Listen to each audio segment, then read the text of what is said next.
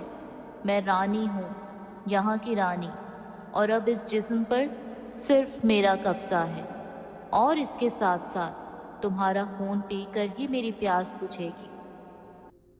یہ سب منظر مجھے ایک خواب کی مانند لگ رہا تھا، ایک ڈراؤنا خواب، کیونکہ حقیقت تو یہ نہیں ہو سکتی تھی، لیکن اس سارے منظر کی حقیقت کا اندازہ مجھے اس وقت ہوا جب انیزا کے ایک ہلکے سے دھکے سے میں کافی دور جا لگا تھا۔ اس دن مجھے اس مخلوق کی موجودگی کی حقیقت کا خوب اندازہ ہو چلا تھا۔ چھوڑ دے اس بچی کو۔ نہیں، کبھی نہیں، میں اسے کبھی نہیں چھوڑوں گی، اور اس سے پہلے میں تیرا خون چوس لوں گی، تو بھی بچ کر نہیں جائے گا یہاں سے۔ مولانا صاحب مسلسل کچھ پڑھے جا رہے تھے اور اس خلائی مخلوق سے ہم کلام تھے۔ کئی بار اس مخلوق نے انہیں برا بھلا کہا، لیکن وہ ہر بار کچھ نہ کچھ پڑھ کر پھونکے چلے جا رہے تھے، اور ایک دم سے اس مخلوق پر قابو پاتے ہی مجھے بلا کر انیزا کے دونوں ہاتھ باندھنے کا حکم دیا، اور اس کے دونوں ہاتھ باندھتے ہی باقی کا عمل کرنے لگے۔ لیکن اچانک سے بہت سی بلائیں ان کے بنائے گئے حصار کے باہر ہمارے ارد گرد گھومنے لگیں۔ انہیں دیکھتے ہی میرے سارے جسم سے جان نکلے چلی جا رہی تھی کہ وہ بابا بولے، بیٹا ان کی جانب مت دیکھو، اور کچھ بھی ہو جائے حصار سے باہر مت نکلنا۔ جی بابا۔ عاصم، عاصم مجھے بچاؤ۔ رکو، یہ تمہاری بیوی نہیں بلکہ اس بلا کا مکر ہے، تم اس سے دور رہو۔ میں تجھے نہیں چھوڑوں گی، میں نے کہا چھوڑ دے مجھے۔ بیٹا وہ آگ سے جلتا دستہ مجھے پکڑانا۔ جی بابا۔ نہیں، تم ایسا نہیں کر سکتے، میں نے کہا ہم تجھے نیست و نابود کر دیں گے، چھوڑ دے مجھے، چھوڑ دے۔ تو اس بچی کو چھوڑ کر چلی جا یہاں سے، نہیں تو میں تجھے ابھی کے ابھی جلا کر بھسم کر دوں گا۔ میں نے کہا جا یہاں سے، جا، نہیں تو میں تجھے جلا دوں گا۔ نہیں، نہیں۔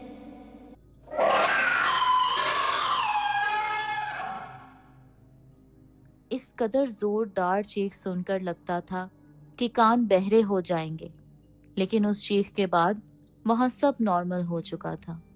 انیزا کو بھی ہوش آ چکا تھا، لیکن ڈر کے مارے وہ بستر پر جا لگی، اور ہم نے صبح ہوتے ہی عامل بابا کے کہنے پر وہ گھر چھوڑ دیا، اور نہ صرف اس علاقے بلکہ اس شہر کو ہی چھوڑ کر چلے گئے۔ لیکن اس رات کا خوف آج بھی ہمارے رونگٹے کھڑے کر دیتا ہے۔ اس رات کا تصور بھی ہماری کتنی راتوں کی نیندیں اپنے ساتھ لے جاتا ہے۔ انیزا اس علاقے سے نکلتے ہی کافی بہتر ہو چکی تھی۔ ہم اب اپنی زندگی اپنے اسی پرانے طرز پر خوشی خوشی ایک دوسرے کے ساتھ گزار رہے ہیں، لیکن وہ دن ہم کبھی فراموش نہیں کر سکتے جو ہم نے وہاں گزارے تھے۔